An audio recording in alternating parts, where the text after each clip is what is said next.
Hi everybody. So we're here to give a talk and kind of invite conversation around how to keep going. And it's about what we've learned at Original Fire Games about sustainability after 5 years of being in the beach. I can't believe it's been that long. So a little bit about us. Again, we're from Original Fire Games. We're a 4-person team. Oh, friendly faces in the audience. I work as a studio head, and I'm also a co-founder alongside my siblings. I worked with John previously at Relic Entertainment, where we worked together on God of War and Age of Empires. And then at OFG, we've made our games Circuit Superstars and Karting Superstars. I'll let John introduce himself. Yeah, I'm John Werner. I'm the lead programmer at Original Fire Games. I've been here for about 5 years, and we'll leave software in there. Who knows? Okay. Yeah, we make racing games. Yeah. Okay. So we faced, over the course of like the past 2 years, after shipping our first game, we faced a very common problem that I'm sure will resonate with a lot of people. We started our studio to make Circuit Superstars, and we worked really, really hard under this premise of, if we work really, really hard and we make game really, really good, it will surely be so successful. And people loved it, but it really, sadly, wasn't financially successful enough to sustain the studio after that. And so we realized kind of last year, after a lot of pitching and after learning a lot about how to fund your studio outside of a publishing agreement and how to keep going, we kind of had the realization of, we started this thinking that we kind of built a studio around the game and not a game development studio. So sustainability is kind of the theme that came to mind. So this talk is for any of you who might be dreaming of starting a studio or making games for a living, which I suspect all of us are in some capacity. And what we'll do is quickly go over how to think about sustainability, share some of our experience and journey, some goods and some bads. And then we'll do a Q&A, which we'll dedicate more time, so the presentation will be quite quick. So, how to think about sustainability? It's a relative circumstance, right? There's no booklet, there's no instruction, there's no, it's very relative to each person or team, very unique to each circumstance. But what matters is actually thinking about it. What I realized looking back to at the beginning of the project when I quit my job and we had the potential of signing a game development agreement to make our first game, I was thinking with a lot of hopefulness and not really thinking about, okay, if we take on this endeavor, how do we keep going afterwards? How do we maintain the promises we made to ourselves and to the people that work with us? So it's likely that all of you have a goal in mind. It can be finishing a game or building a prototype or signing a publishing contract. For those of you who are students, while putting together this talk, I actually thought a lot about my years as a student and thinking about assignments. Sometimes would have been very helpful to think about how could I sustainably build all of these final assignments and do a good job at it. So if you're thinking with sustainability in the forefront of your mind and planning, you would be asking yourself questions like, how much time, people, or funds do I need to accomplish this goal, or we need? What changes do we need to make if we don't have that much time, funds, or people? And if the goalpost keeps moving, how do you buy yourself more time? So this is kind of the challenge that we had last year, where we were pitching for a second game, relying on the potential of signing a publishing agreement for a second title. And that goalpost, as in the day we signed the title, just kept moving further and further and put us in a difficult position. So, what helped? Thanks, Carol. So yeah, when we were looking at what does it mean to be a business and not just a company that makes exactly one game, we took stock of what we did well. Circuit Superstars wasn't going to keep the studio afloat, but we did make a lot with a little on that project. It was a relatively lightly staffed project, and we built out really good tools. So you can see here some of our art pipeline where racing games are full of one-off fences and things like that that are just only relevant to one track. And we built out a lot of tools that make that process a lot easier. And that is a huge part of what made the game possible to make it all. The other tools we made, I don't have a photo, it's kind of boring, it's one button, is just some data validation stuff. There's a ton of dependent data in games. It's really, really hard to validate when you're entering into a single form, like, oh, is this number correct? It might only be correct in a certain context. So before we ever make any builds, we always check that all of the game actually works together before it's launched. And that saved us a ton of testing bandwidth because we did not actually have any QA.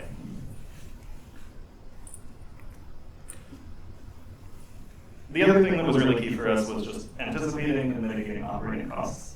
Circuit Superstars is an online split-screen cross-platform game that supports crossplay. And what that means is it has cloud servers because cloud servers are necessary for certification requirements, basically. It is very, very easy for your cloud server budget to completely take out everything you ever earn. If you look at Pal World, I think they were spending $475,000 US at their peak server costs, which is pretty rough. So we have to be very mindful of that all throughout development. It even informs the shape of our time trials game mode, which basically just to keep it free for us to operate, we ended up doing a weekly time trials instead of a static, you can just race every possible combination type of thing. And then, so John shared a perspective very much from the development end. I'm going to share more from the kind of at the high-level business studio perspective. What helped us last year was really leaning into our tools and the expertise that we had generated, making racing games and making great, fast tools and having a good functional team that thankfully we have been able to keep, to lean into doing work for hire and seek co-development opportunities. Very thankfully and serendipitously, I recognize that this is very lucky. We found another studio in town that was also making racing games and had a need for making something very similar or largely inspired by what we could put together. And so it was kind of a plug and play situation where our team quite seamlessly was integrated into another team to help develop another racing game. And that helped us a lot to bridge in between very difficult circumstances and start to slowly make it out. The second thing that, I mean, most of you that work already having a studio know that we're thankfully in a province and a country that has fantastic tax credits. For us, I can't understate how meaningful it has been that the one I will highlight here is the most accessible tax credit, the IDMTC. Makes your development 17.5% cheaper because you get that back as long as you're working on a game. And that has meant a lot to us as a 4-person team working with a relatively small budget in the past, etc. It's still really good to be able to lean on that. Now let's get into what didn't help. I alluded to this before, but this was hard.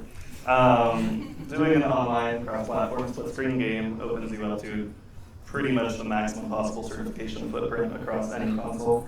And we hadn't made a console game before, so it wasn't even like we were familiar with it.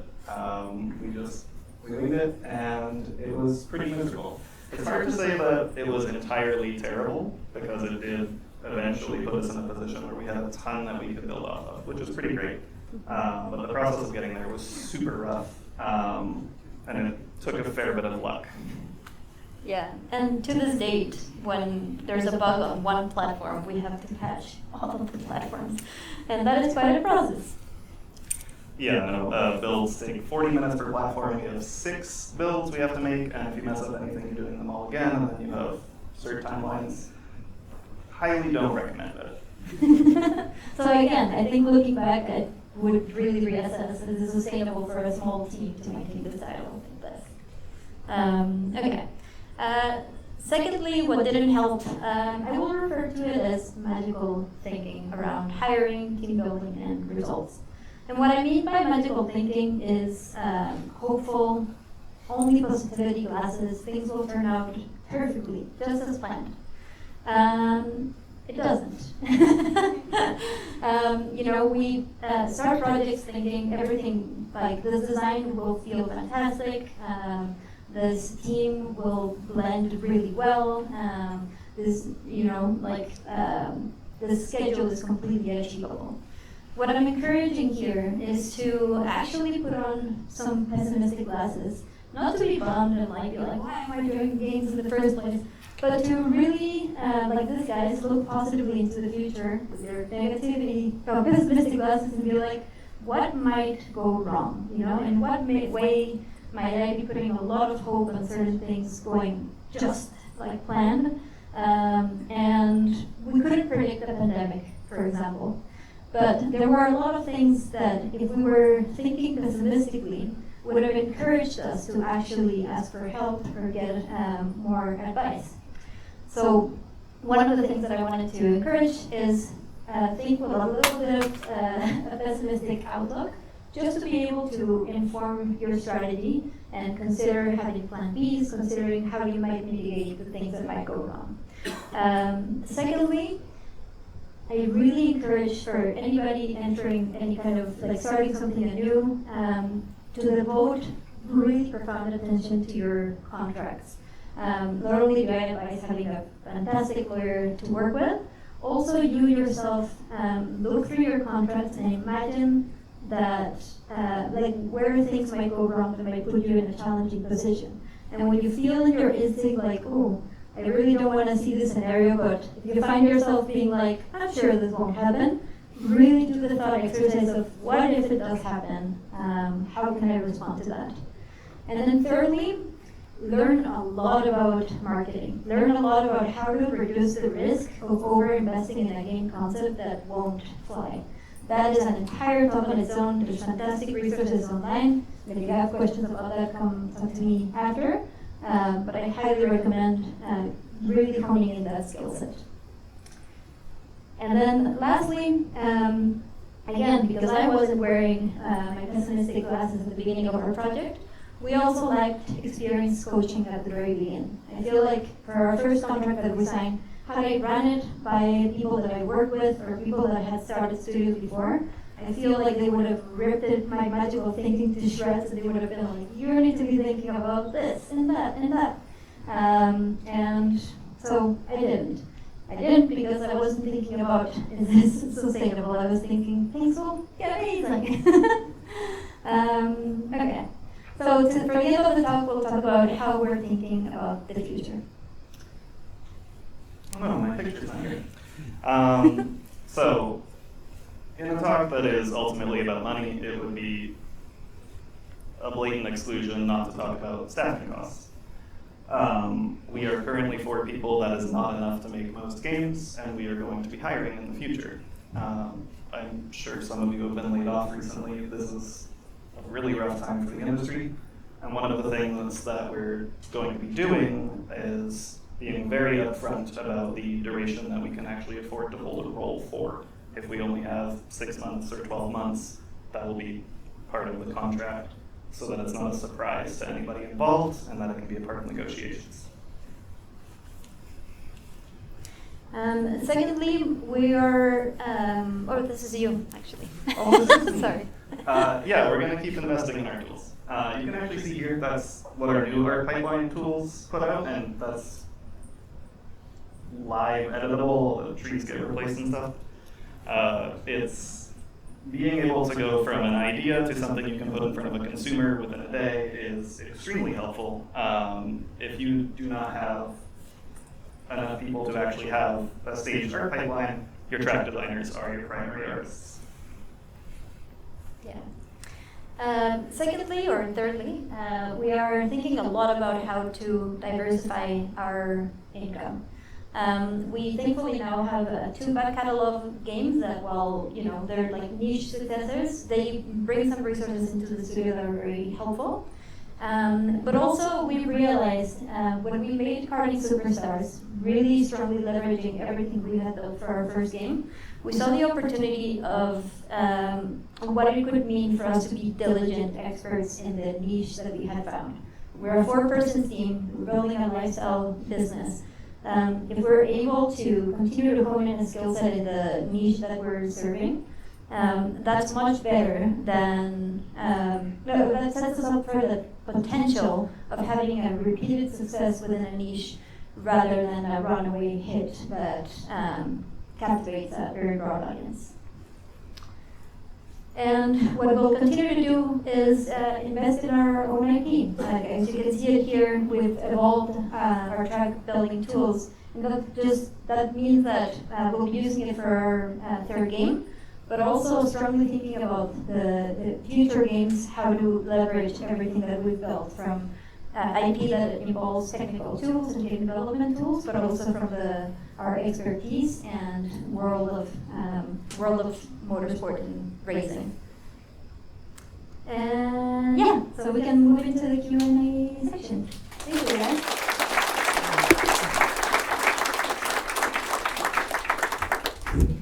Thank you for being very open and very honest about. I think it's very easy when you have big success to share. Oh, this is all the things we did, and it was so successful. And you did have a lot of success. The first game has over 1,500 Steam reviews. That's the top 2% of all games released in each year or something. So that's already really successful. So Thank you. Congratulations for surviving this long. Thank you so much.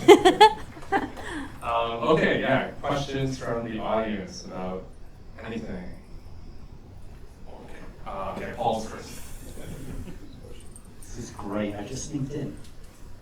Have you found yourself talking to a lot of other studios in the same position where they were formed to make a game and they're sort of wondering what to do next? And if so, what kind of advice have you given them, or what kind of conversations are you having about that? Your question is, have I talked to a lot of people starting a new studio, and have we had conversations around how to approach that? I have not, actually. I don't know why my brain can't recall that, but I would love to talk to anybody starting a studio. I ask because. Thank you. I ask because that's actually, in my experience, how quite a few indie studios form. Originally they just want to make a particular game, and then they make a game, and then they're suddenly thinking, what do we do now? What do we do next? Yeah, I feel like I've talked to a lot of people that have gone through what we've gone through, but not a lot of people who are at the inception of that.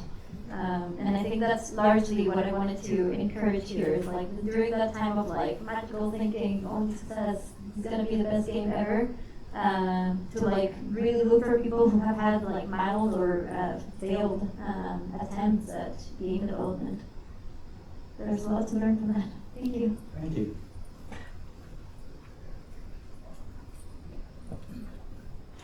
Hi there. I just had a question. Earlier, there was a mention on marketing resources, and I feel like a lot of people have really great ideas and make awesome games, but no one ever hears about it because there's no sense of marketing or where to go.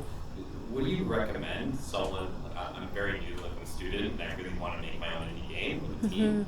What should I look into, or what's the direction I should choose when it goes into learning about marketing?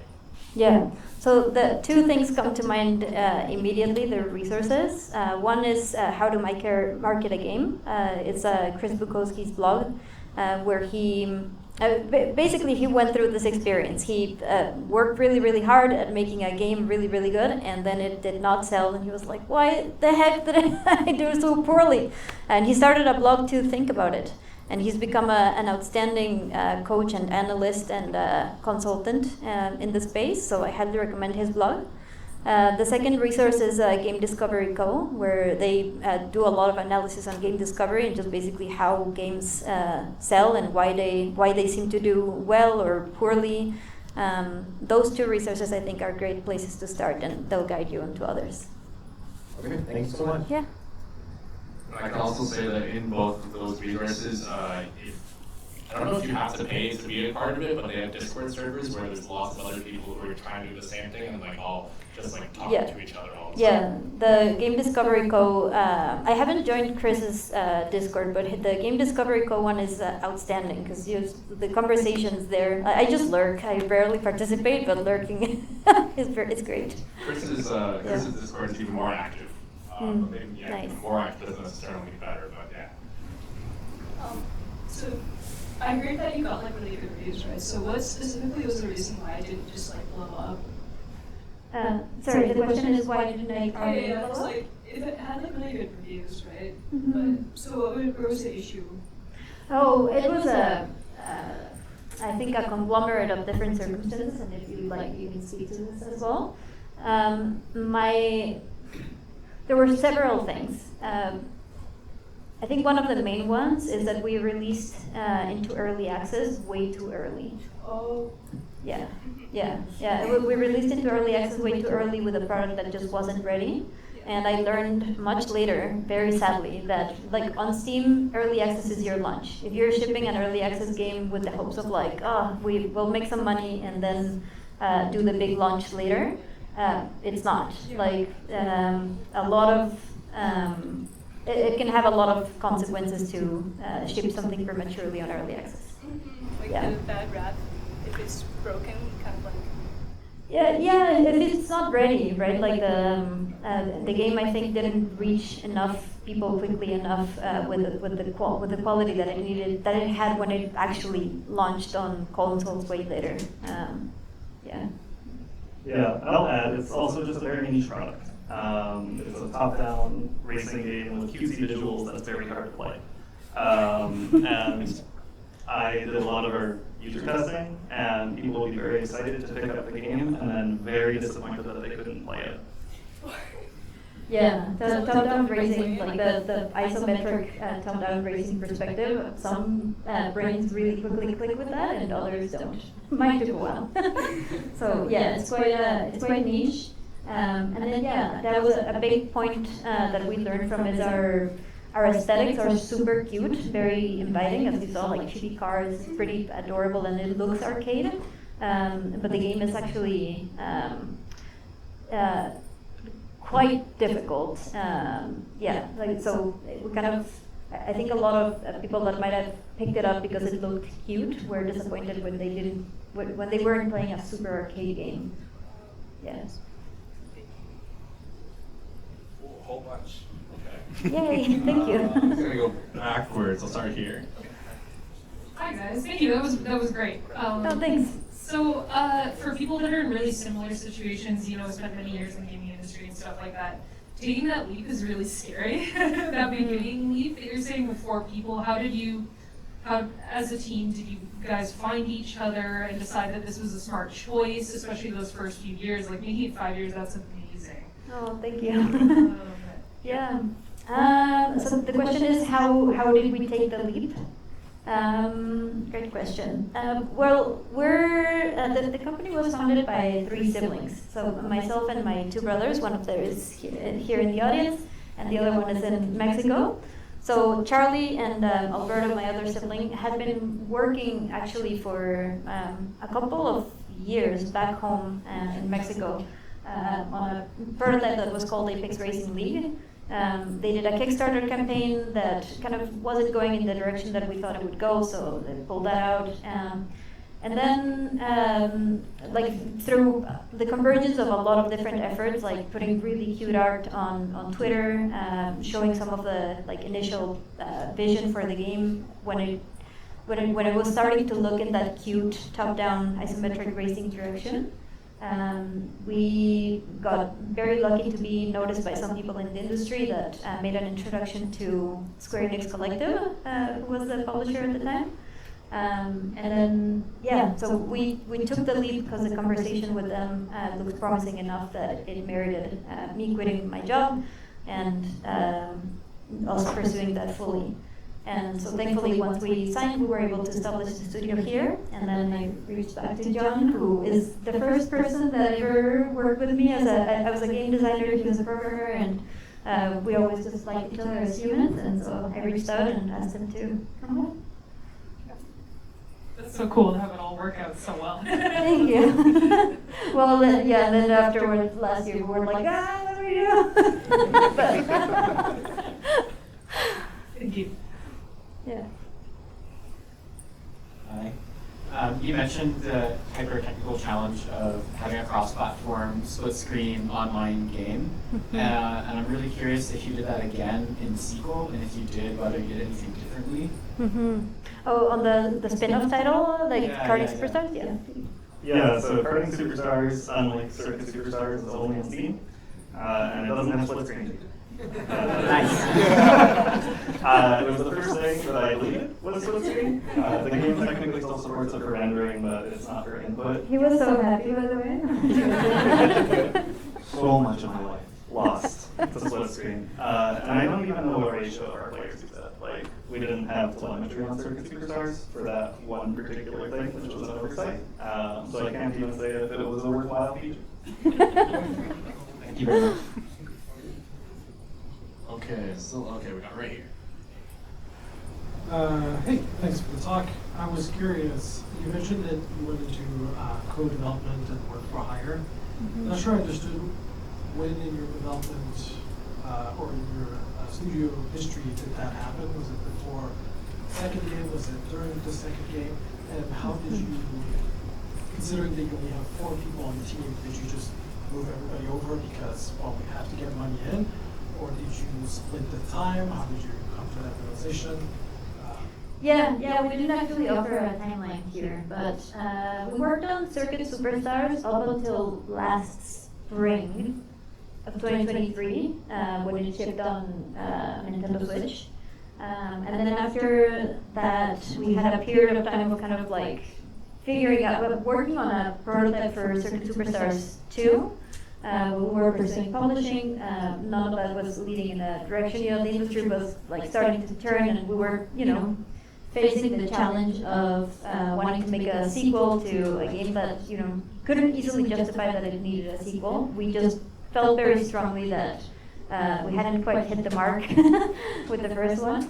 And so what happened was in the summer, we kind of got together to think about what we could do with the resources and time available to us. And so we, in a nightmare decision, decided to ship a game in 6 weeks. And that was Karting Superstars. And that wasn't wise. I don't think that we would do that again. Would you like to elaborate? I would do it again. It was very helpful for the studio. That game is still in development. It's in early access. I wouldn't go so far. It's not finished. But yeah, and then, are you okay if I just pick it up? Yeah. So on Karting Superstars, I was the primary developer, and Alberto and Charlie did a lot of work for hire. Yeah. Yeah, so we just kind of took that opportunity after we had put that game out there and decided to start to lean into the community in Vancouver to find something else. Yeah. Thanks. Yeah.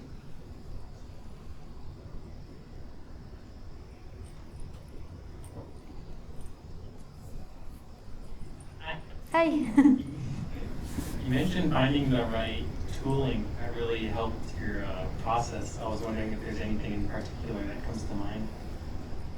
Yeah, so the video that's earlier in this talk that's embedded is from a showcase that Alberto did on the tools we built using Houdini Engine, which has an integration into both Unity and Unreal.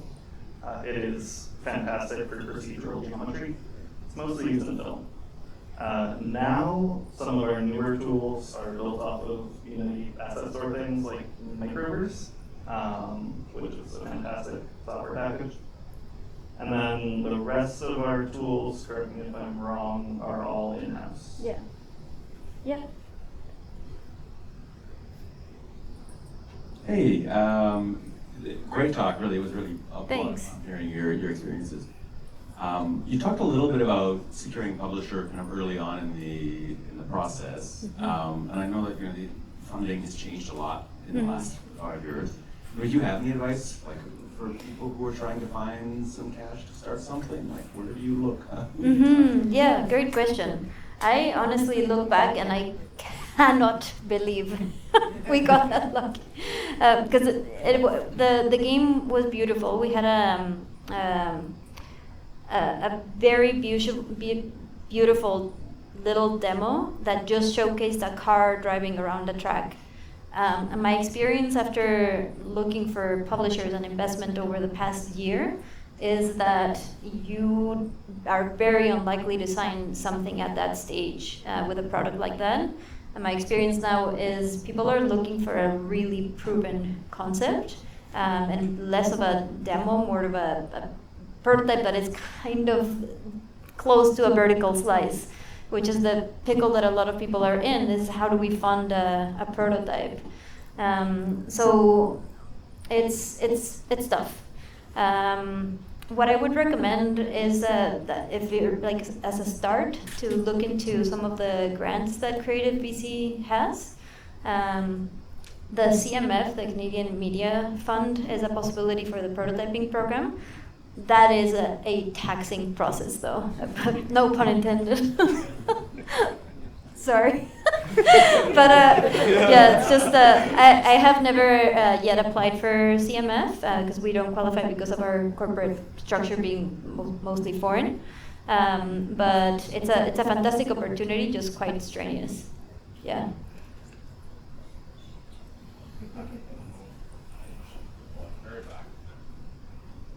Okay.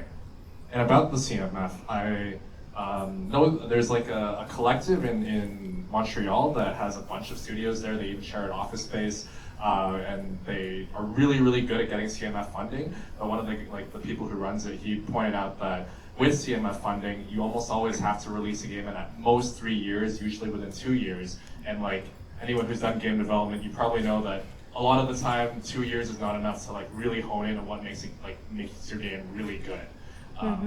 Yeah, so that was an interesting observation that I learned recently. Yeah. Hi, thank you for your presentation. Thank you. When I'm visiting events like this. Question about editor tools.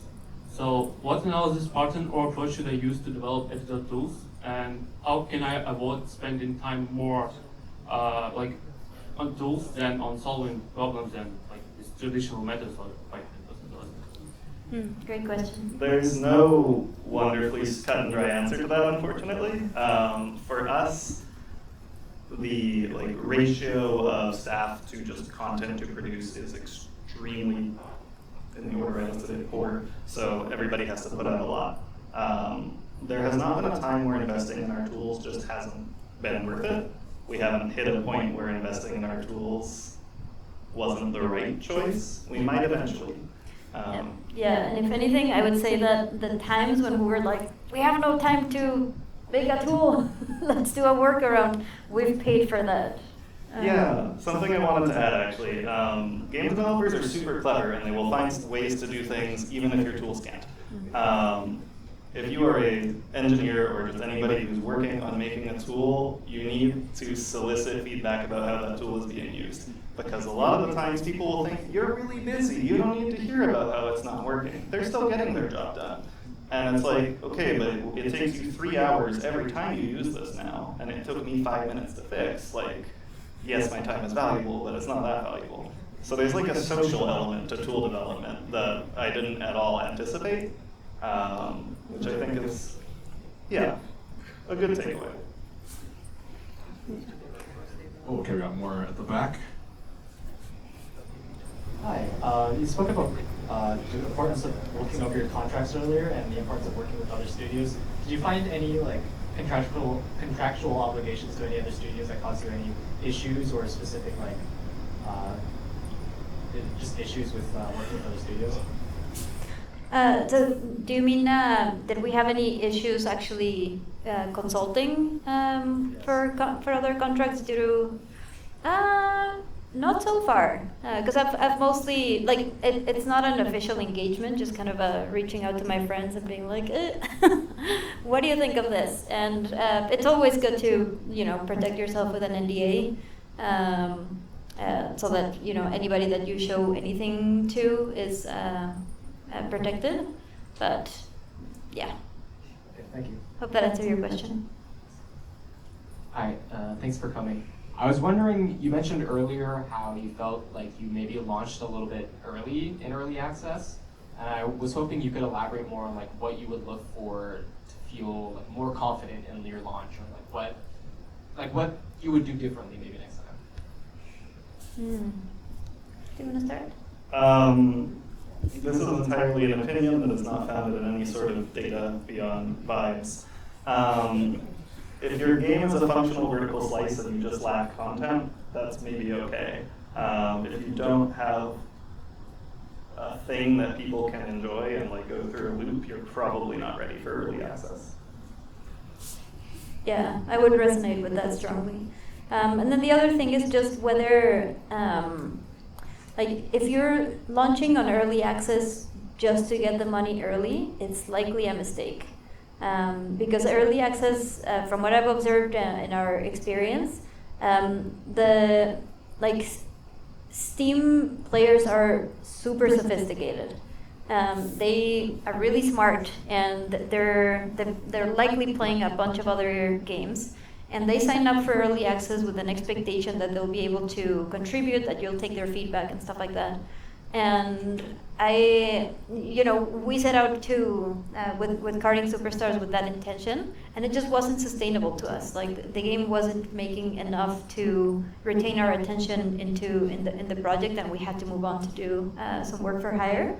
And that's the kind of thing that, it can hurt how you're perceived as a developer. So it's not I think the early access decision is something that you should think from multiple perspectives and from an opportunity cost analysis of like, what is it that I'm hoping to get out of it? Am I prepared to actually work with the community to build something great? And if you're, again, doing it only to get funds early, likely not worth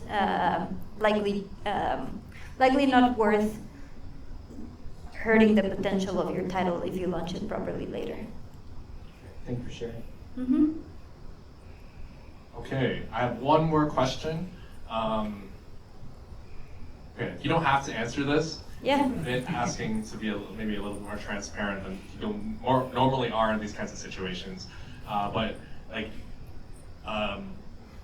it seems like the first game did pretty well. It like sold a decent number of copies. May have got some other revenue in other ways from it as well.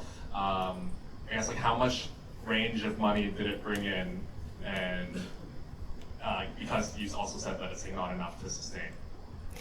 Yeah, well, we didn't make revenue on the game until late last year. So that was like, it didn't pass recoup, or? Yeah. Oh, okay. Yeah. Okay, I see. Yeah. Yeah. Sad. But worked really, really hard. Thank you for the question. I don't want to end it on that question though. Someone ask a nicer one.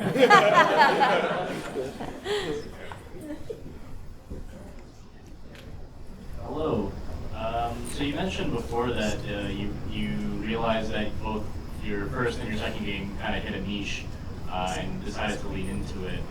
When did you kind of realize that was the case, and what sort of leaning into that? How have you moved your company towards that niche? Yeah, that's a fantastic question. So it was really through the process of analyzing everything that we had done well with Circuit Superstars, our first title, and then nailing the thing that we had done right, which was we distilled the beauty and thrill of motorsport into an arcade experience. So what that kind of finding that meant doing an analysis of where we stood and why people had found our game special. We realized that we're an arcade experience, and that you can most people can pick up and play the game. Most people that like it can pick up the game and play and have a really fantastic, exciting motorsport experience in 12 laps, which is like 5 minutes. So arcade in the sense that you pick up the game and you have fun in a short amount of time, and you likely do that over and over for a session. and it's true to motorsport, like close to the same aspects of it, in that our game's physics are super gripping, there's no power-ups. It's a game that's really focused on you having fantastic racecraft. And we follow the rules of motorsport, so if you cut a corner, you get a penalty and stuff like that. So once we identified, okay, we did that very well, we were able to take a step back when we were brainstorming what we wanted to do next. For a little while, we were thinking of making a racing game with witches in brooms, which I still want to make. It would be fantastic. We were kind of like sidestepping and imagining, like, what do we want to be free to do?